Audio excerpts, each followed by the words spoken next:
Welcome back. It's my distinct pleasure and honor to introduce our next speaker, Kanury Rao from New Delhi, India. He's the group leader of immunology at the ICGEB.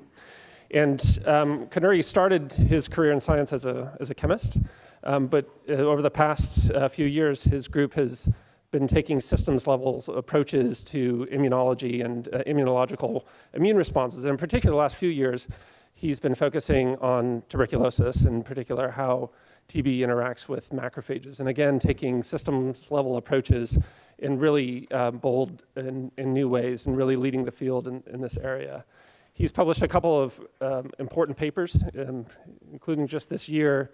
And perhaps the most impressive is a Cell paper where they did an RNAi screen looking for genes that regulate MTB growth inside macrophages. And me and a few other people from SEND were in India earlier this year, and we got to meet not only Kanury, but also his fantastic postdoc, Dheeraj Kumar.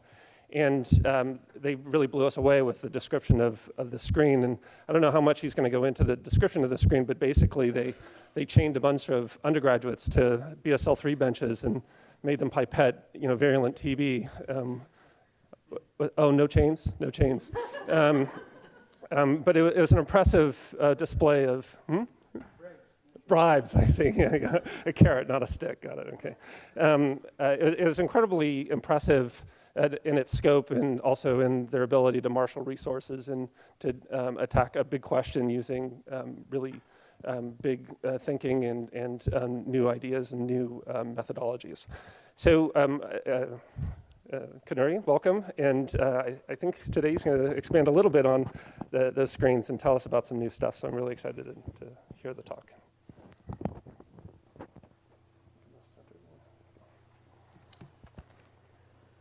Thanks, Jeff, and also thanks to Tom and CND for this invitation to come here and be a part of this wonderful day. And I guess sorry. Okay.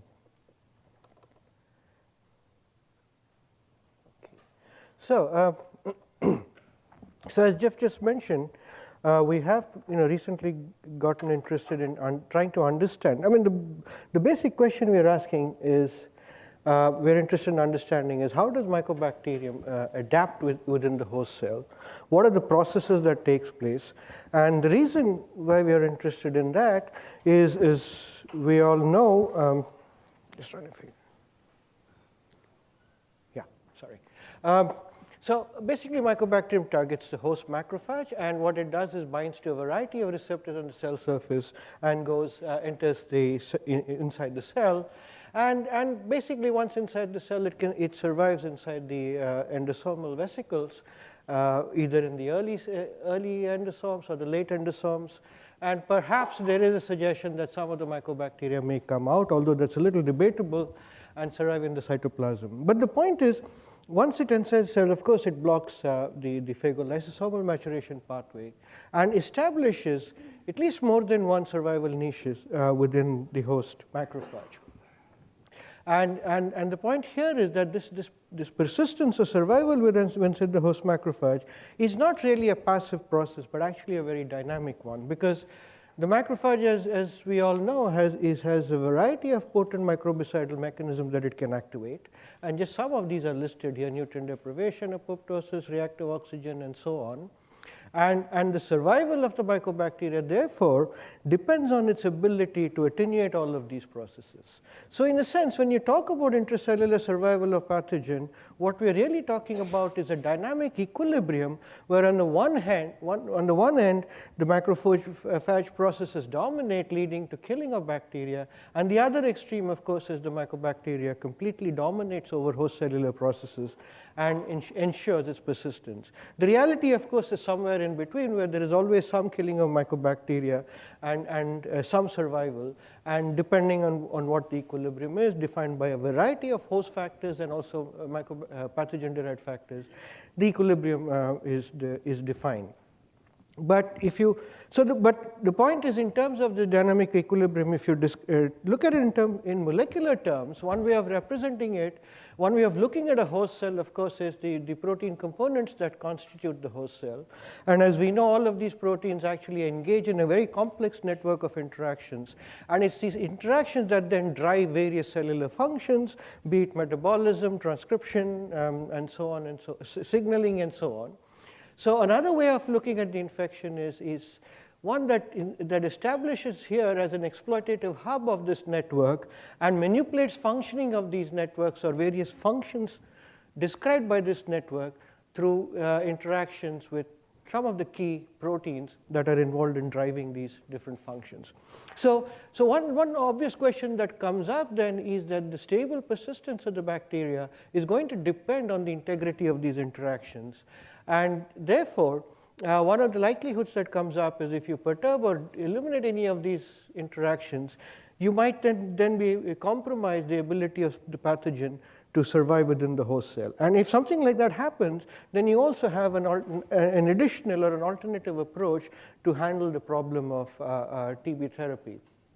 Of course, the problem, I mean, one of the issues, of course, is we don't know really much about what are the mechanisms by which mycobacteria establish in the host cell. And more importantly, we really don't know what are the proteins that are involved, the host proteins that are involved in these interactions. So that is really the first job that we set out to fulfill.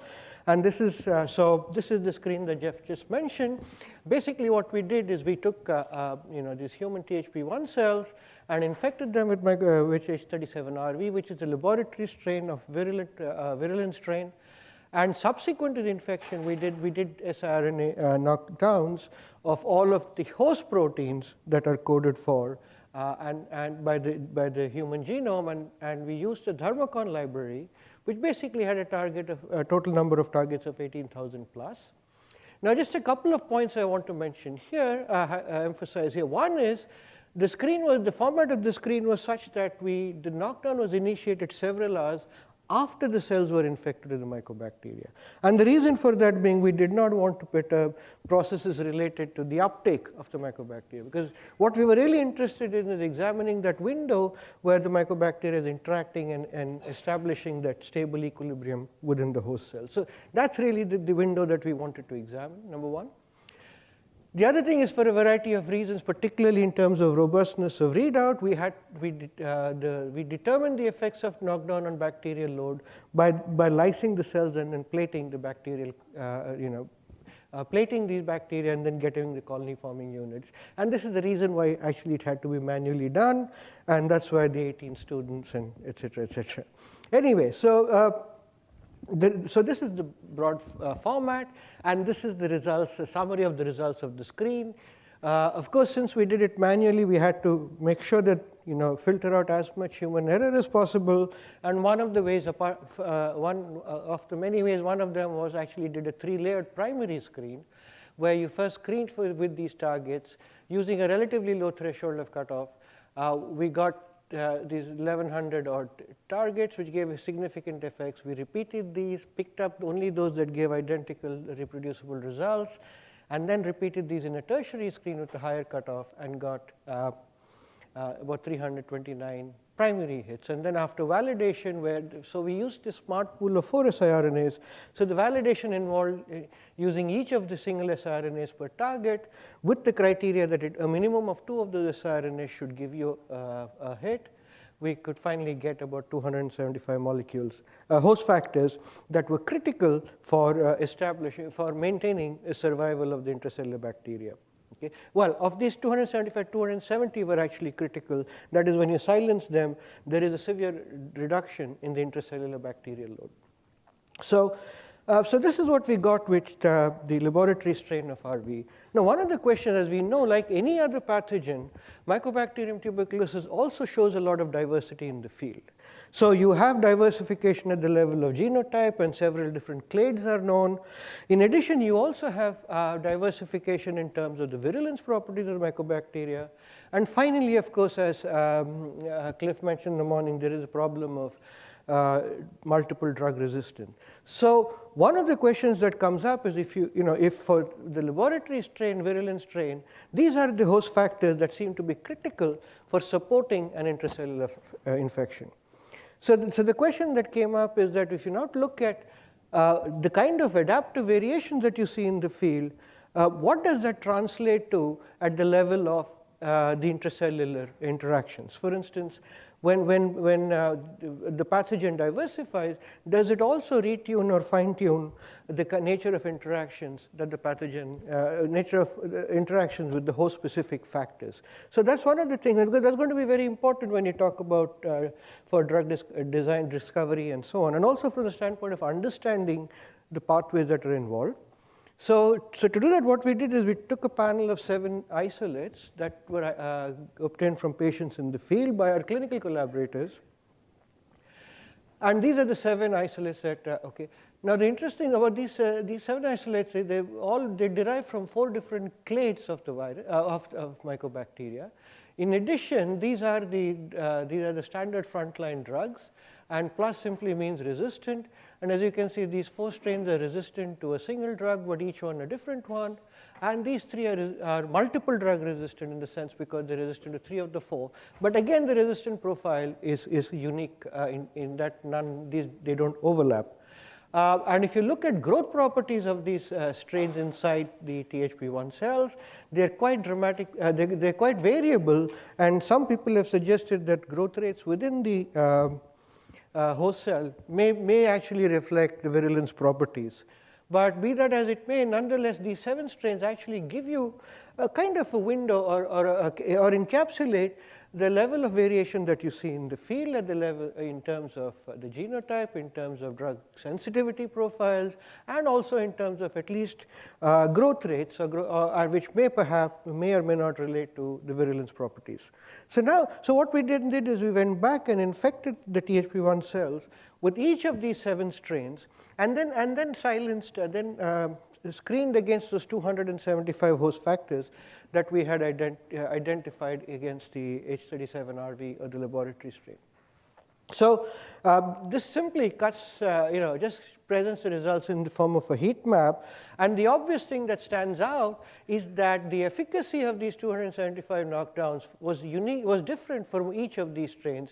So suggesting that these strains showed a lot of divergence in terms of the extent of dependence on each of these host factors, right? So that was somewhat of a surprise, showing because there was quite dramatic differences, say between any 2 strains in terms of their level of dependency on these host factors. And if you do a clustering analysis, one of the primary distinctions factors that drives this distinction appears to be the clade of the pathogen, and of course presumably other properties such as growth rate and so on may also contribute. So, but at the same time, if you now classify the hits that you get against each of these into different functional classes, such as cell cycle and intracellular trafficking, migration, this is metabolism, and so on, and then quantify, and then look at what is how the hits that you get for any of these strains, how they are distributed across these different classes. Interestingly, it turns out that although the number and nature of hits you get can be different, but the distribution across these functional classes stays a constant.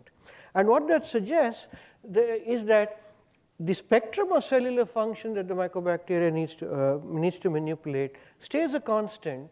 What varies with these field variants is the manner in which they achieve it, or more precisely, the proteins that are involved in each of these functions, the ones that are, so which are these that the mycobacteria target. So that seems to vary.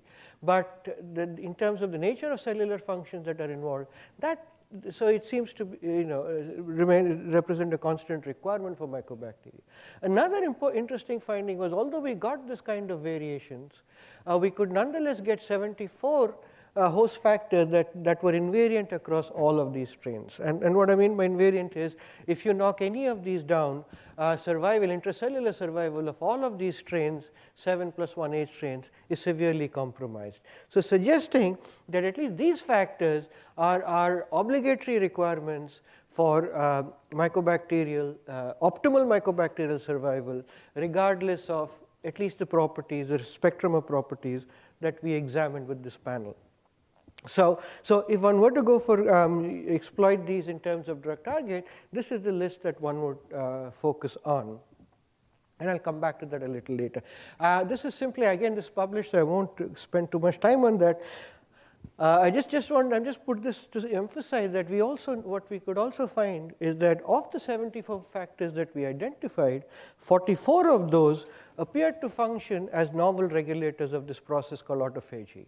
Right? So it turns out that the dominant mechanism for clearance, at least in the context of the hits that we identified, involved the process of autophagy. And as you all know, autophagy was originally discovered as a stress, a nutrient stress response, where nutrient deprived cells suddenly start forming membranous vesicles in the cytoplasm and drag old protein complexes and other such bodies to the lysosome for degradation, and that degradation then provides a pathway for rescuing some energy for the nutrient deprived cells. And of course, subsequent to that, autophagy has become a big issue and has been implicated in a whole range of diseases, including diabetes, cancer, and so on. And importantly, autophagy also has been shown to have the ability to clear intracellular infections. And at least from what we find is that of these 74 molecules, 44, so what these 44 molecules seem to represent are novel regulators, because their role in autophagy has not been anticipated. And it turns out that all of these are these are the 44 molecules, all of these are negative regulators of autophagy. And what Mycobacterium does is exploit them, somehow control them, and use them in order to block the activation of autophagy by the infected macrophage, as I show you. So what happens if you take an infected cell, and if you knock any of these down, and one way of probing for the activation of autophagy is through the induction of this protein called LC32 or LC3B, and you can see that, so in all of these cases, you see induction of LC3B, although in some cases band intensities are weak, and that is not because there are quantitative differences, but actually there are kinetic differences. Some of these are induced very early, within 6 to 8 hours after the knockdown. Some of these take a little longer, and that's why these are all single time points, so that's why some of these bands are weak. So, and this is something we are following up, and we have now the complete kinetic profiles for activation of at least LC32 upregulation in response to all of these knockdowns. So that seems to be one important pathway. And interestingly, it turns out, subsequently what we have found is that the ability to suppress autophagy, in fact, constitutes one of the key correlates of the virulence properties of the mycobacteria. So, and what I mean is, if you infect THP1 cells or even normal human macrophages, primary human macrophages, with an avirulent strain of mycobacteria, which is H37RV, and the moment the cells are infected, you can see there's a strong induction of LC3B. And interestingly, if you now add rapamycin, which is the classical activator of autophagy, you do not see any further induction, suggesting that this infection alone activates autophagy to near saturable levels. On the other hand, if you infect with the virulent strain of mycobacteria, you do not actually see any activation of autophagy, but you can induce it now through the activation of rapamycin. And this is again supported by this confocal microscopy experiments, where if you take green fluorescently labeled bacteria and look at infected cells, you can see the induction of LC3B or LC32. And if you now merge, you can see most of the mycobacteria is actually co-localized with LC32, suggesting that in this situation, the majority of mycobacteria are headed for elimination through degradation. On the other hand, if you now look at RV infected cells, there isn't much any LC3 induction, and most of the mycobacteria are free of autophagosomal occupancy.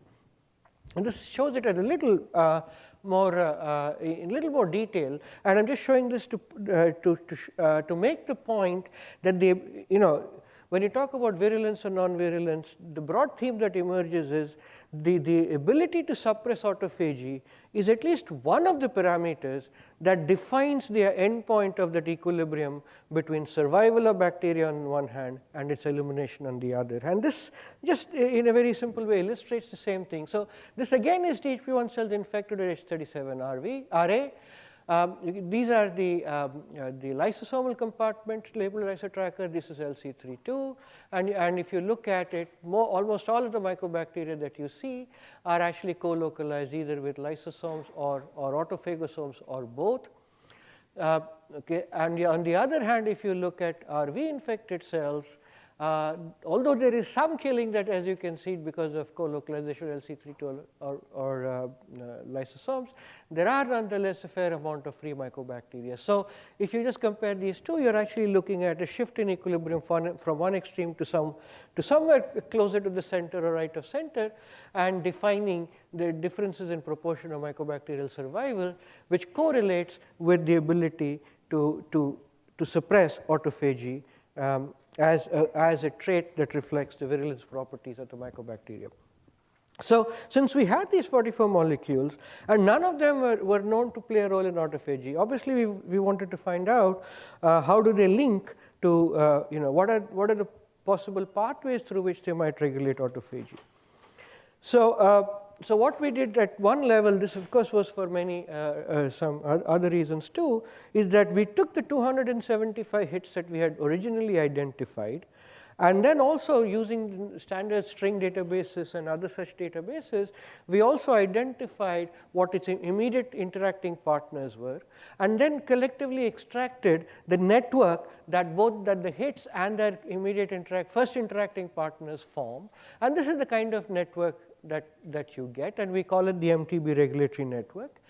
This simply tells you that the network that you get is a good one, which has all the properties of a good network in terms of clustering coefficient, node degree, scale-free organization, etc.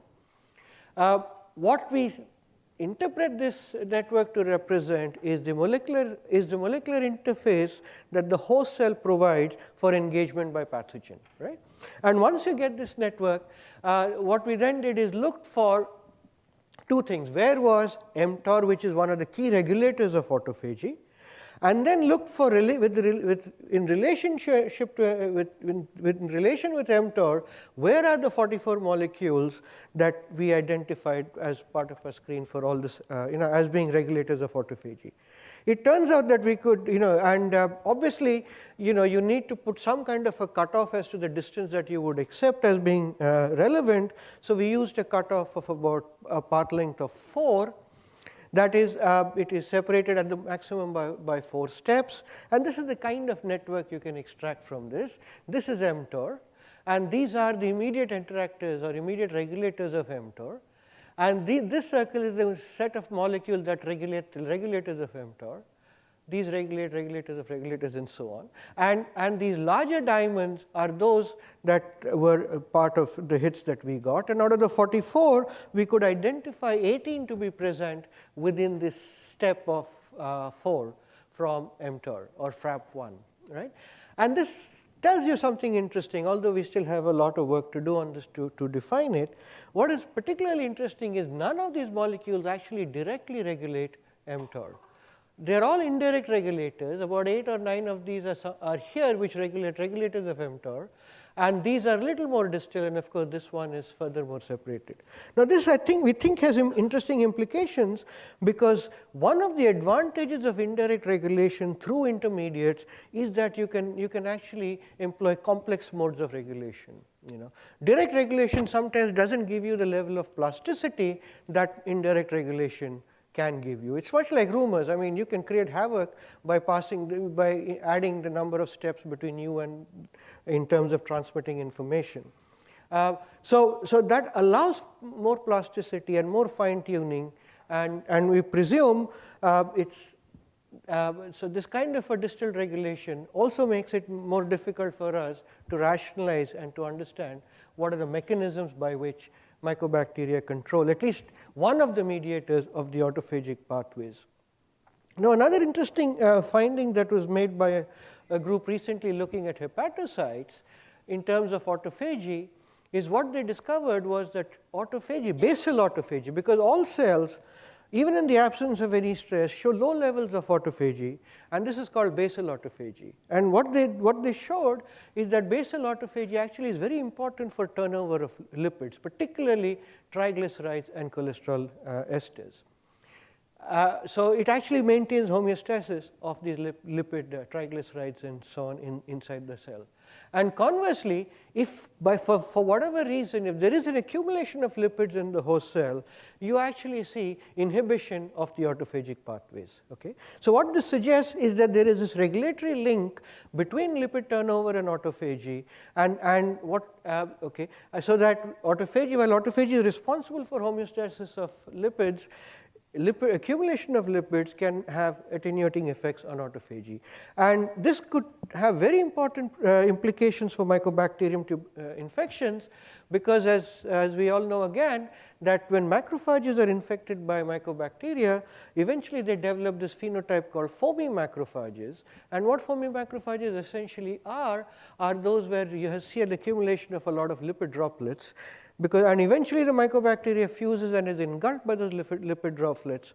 So at one level, this lipid environment provides a very steady source of nutrients. And on the other hand, this lipid coat also buffers the Mycobacteria against all the assaults, microbicidal assaults of the macrophage.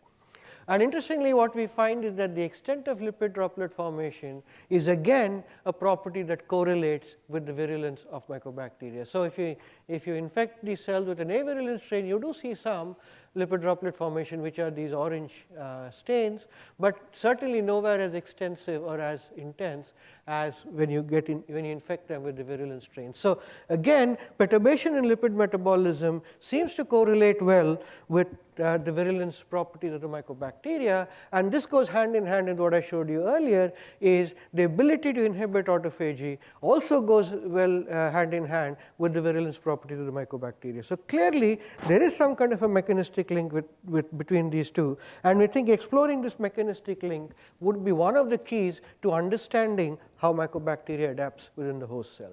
So really one of the key would be to understanding the regulatory link between lipid metabolism and autophagy in principle, and how this is perturbed by mycobacterial infections. And the important thing about this particular link is that it is also incorporates or integrates a variety of extraneous factors, which in terms of the host specific factors such as genetic, epigenetic and so on, or on the other hand, properties derived from the mycobacteria such as virulence and so on.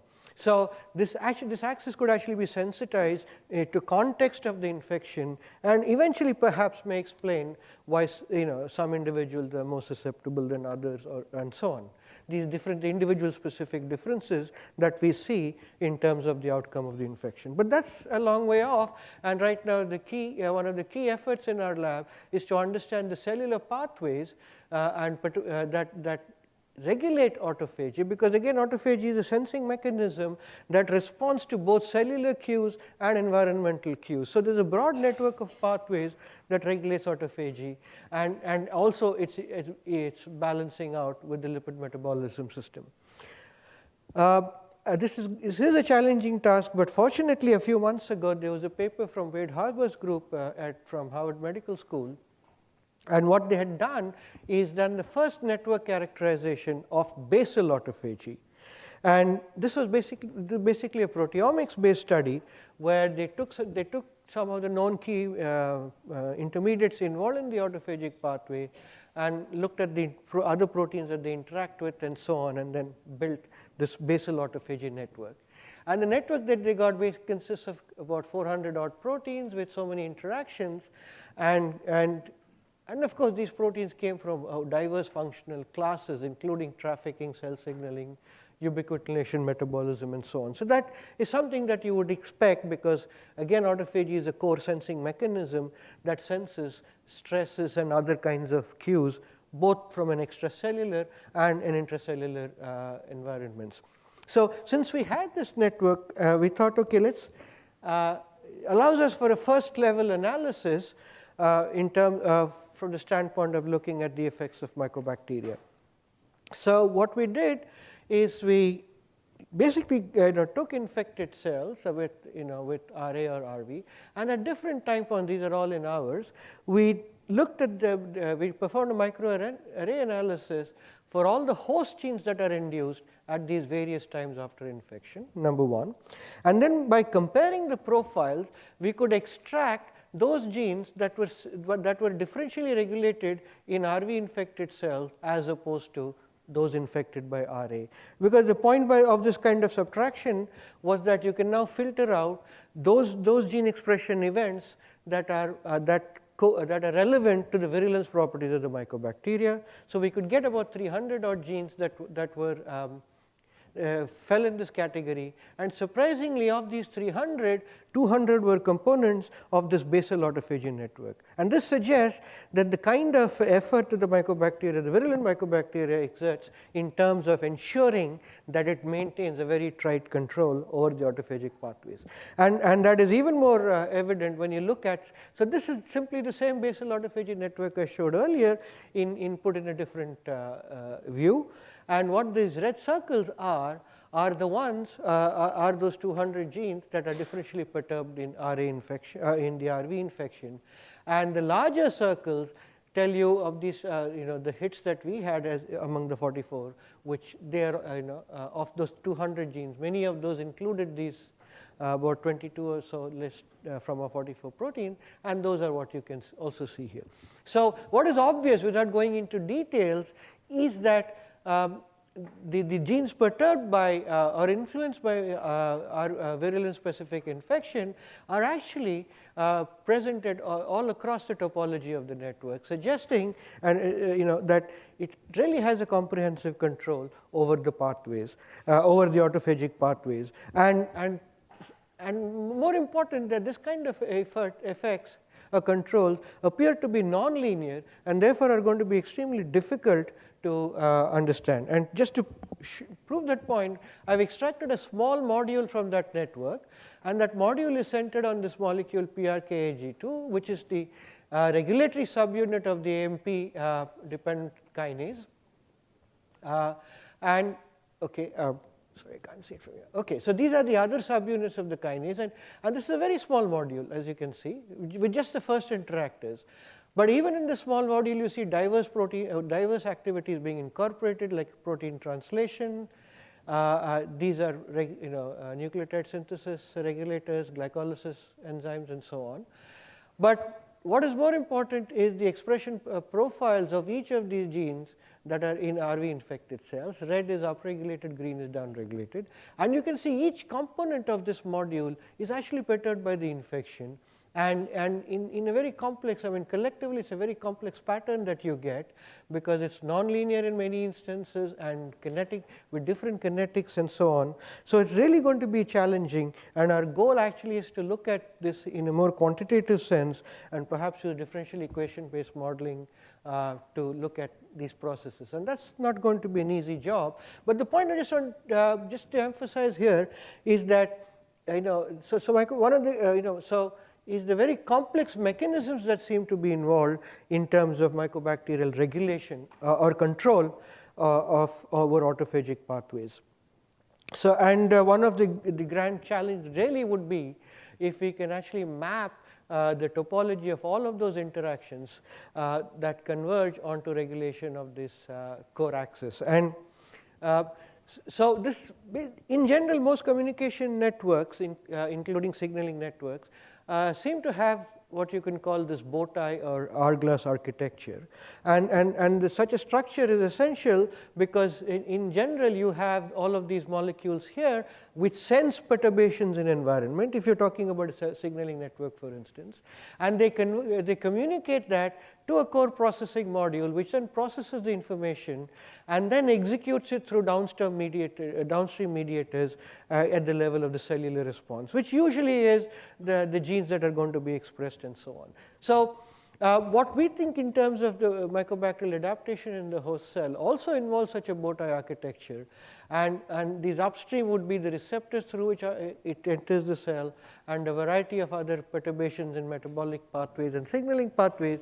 And we think that this core of in a sense what this translates as the lipid metabolism autophagy module is one of the keys that regulates the outcome in terms of on the one extreme of killing or persistence or replication and so on. So it really would be great if one could chart that. It's not something that just any one lab can do. It's going to take more like a consortium effort, but this would really be the ultimate challenge in terms of understanding the mechanism by which a pathogen adapts inside the host cell.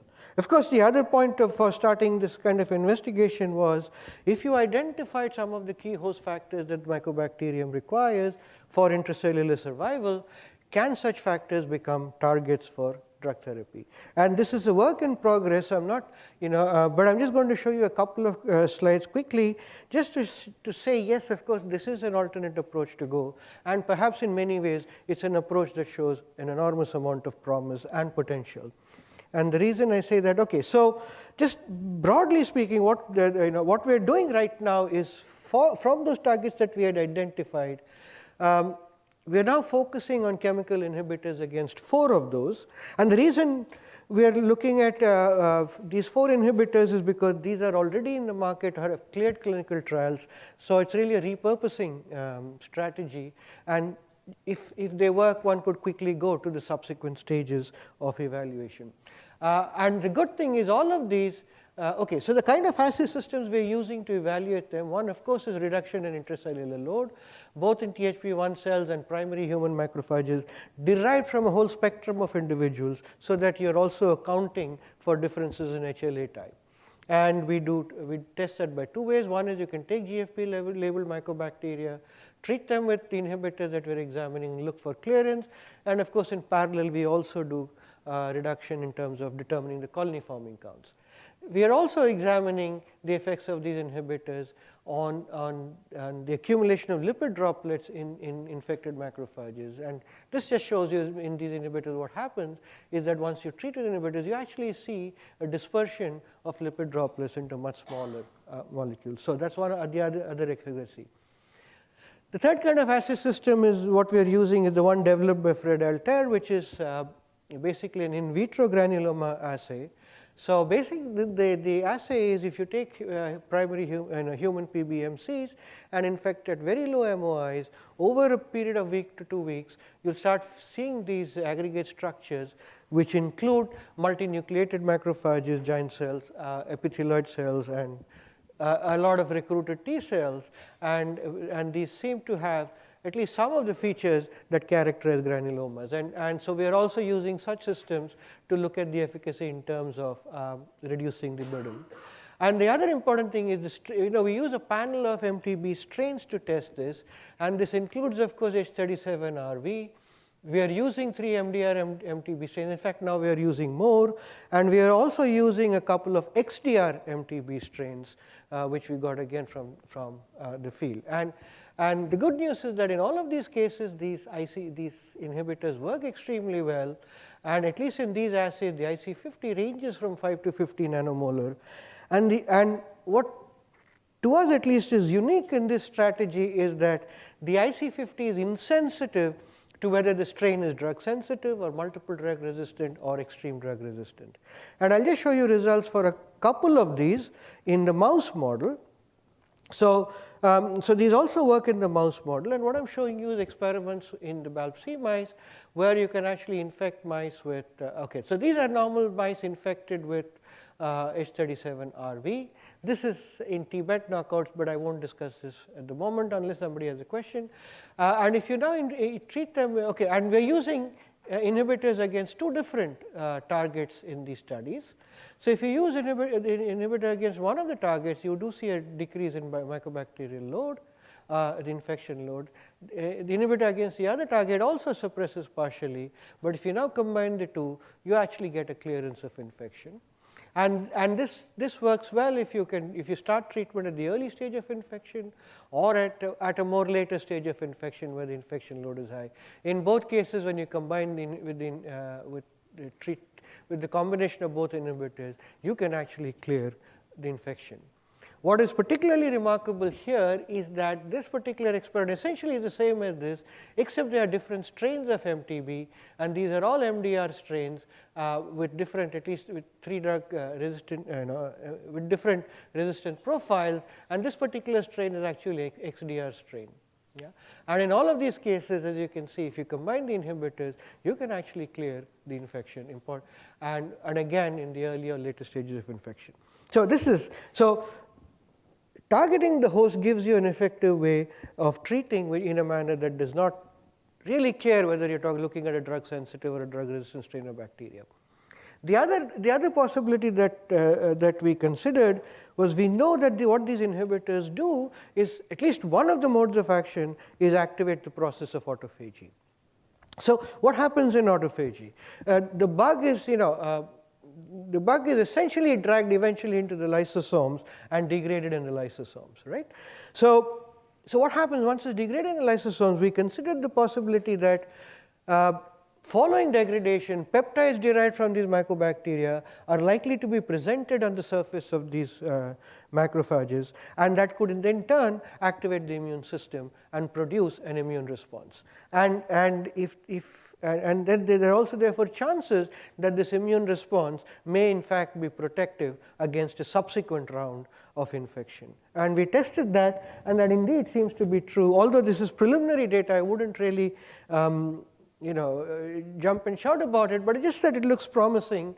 We have a lot more work to do, but so these are mice infected with H37RV, and so there's this parallel set you drug treat, and they clear the infection at least to this level of sensitivity, and if you now re-challenge, they do not take up infection, at least within this window of time. We still have to see what happens at later time points, and as Cliff was mentioning in the morning, in terms of relapse and all of those things. So a lot of work needs to be done, but also important is, again, if you take mice infected with the MDR or the XDR strains of pathogen and treat them, and now when you re-challenge, again they're resistant, at least again within this short time frame. So this seems to be another potential advantage of this approach. So not only can you clear in the context of just a mouse model that I'm showing you, obviously there's a lot more that needs to be done, but not only can you clean up the infection to whatever extent that we see, but in the process, if these results hold true, then it's likely that in this process you can also induce immune memory against a subsequent exposure to the infection. And as I said, many other issues we need to look at. For instance, what is the duration of this immunity? Are we really looking at a memory response or a primary immune response that is protecting and so on? So, but nonetheless, it tells you that the approach of targeting host gives you an alternate strategy. And there are other ways you can think of applying it, which we need to start exploring. I think again Cliff mentioned in the morning, one of the problems of why drug resistant emerges is the long duration of treatment that we have with the combination of 4 drugs, which is over 6 to 8 months. So it really would be interesting for us to see, and this is something we're going to initiate very soon, is that if you take those 4 drug regimen and combine it with some of these drugs against the host target, can you now shorten the window of treatment? And if you can do that, that again would be a huge plus in terms of at least reducing the the emergence or the future emergence of drug resistant. So this is really where we are. And I need to thank all the guys who actually do the work. And all of this work was done, again, in collaboration with my colleague who Jeff mentioned, was Dheeraj. We did the screen together, the analysis together, and so on. These are some of the students in my group who have, okay, these guys did the mouse screen, which I didn't talk about. Faisal did a lot of proteomics. A lot of the drug studies I showed you is done by my graduate student Varshney.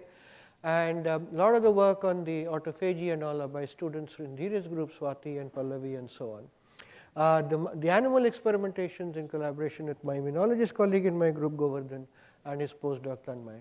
This is the institute I come from, and all of this was funded by the Department of Biotechnology, Government of India. Thank you so much.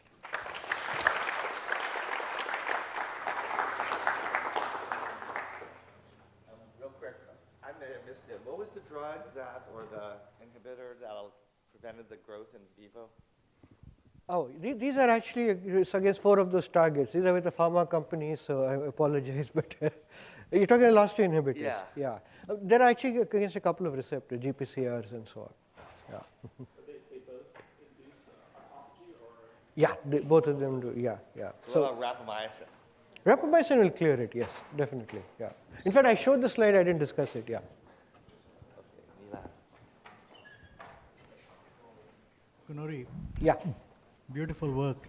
I wanted to ask you a question about the model of infection for mycobacteria. So since you have so many of these autophagy genes involved in there, and I sort of remember there was a study in which mycobacterium was shown to emerge into the cytosol a little while ago. So I'm wondering, is it possible that when the bacteria are taken up by the macrophages, they actually have a phase in the cytosol where they then get taken up by the autophagy mechanism and then delivered to the lysosomes? Yeah. Actually, the problem is there's a lot of debate. There are some people who say, yes, it goes cytosol. Some people say it's crazy, it cannot go to the cytosol. I don't know what Jeff or Cliff believe, because I leave it to them. I honestly don't have an opinion. This was there in the literature, so I'm not sure. Yeah, Tom, you have an opinion on that? I don't know. So, but your question is right, but again, it's not clear. Does it stay, or is it just dead mycobacteria, or I don't know. So that would be a really spectacular example of treating the host to go after a pathogen. Does the re-challenge, is it species specific? No. So But what we don't know is the duration. if you treat with another intracellular pathogen, that's also not taken up? No, I'm sorry, I didn't get. So do you have to re-challenge with the same strain of TB or even TB? Okay, when I said no, you can re-challenge any of these with RV, for instance. I can take XDR infected, treat it, and then re-challenge with RV, it's protected. Now, what is the level of diversity that is tolerated, we don't know yet. But could you re-challenge with Legionella or Listeria or something else? Another bacterial species? Or another bacterial species, that we haven't done, no. That we need to do, yeah.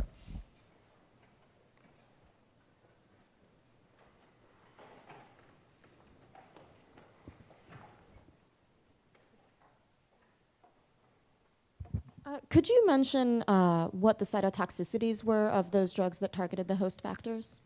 I'm sorry? Could you mention what the cytotoxicities were of the drugs that targeted host factors? This is against the host cell? So no, they're not toxic against the host cell, no. In fact, 2 of them are already in use for other indications in the market. So okay, I did show the data, but they do not target the host cell. They also do not target bacteria when you grow them in cell-free cultures. So they only target bacteria in the context of the infected cell. So they're not antibacterial also. Do you see polymorphisms in these genes? Yeah, that's a good question. That's something at a population level we need to look at that. We haven't started that, but that's something yeah. It's a very good point, actually. So we're linking up with some human geneticists in Calcutta to start that. All right, thank you so much.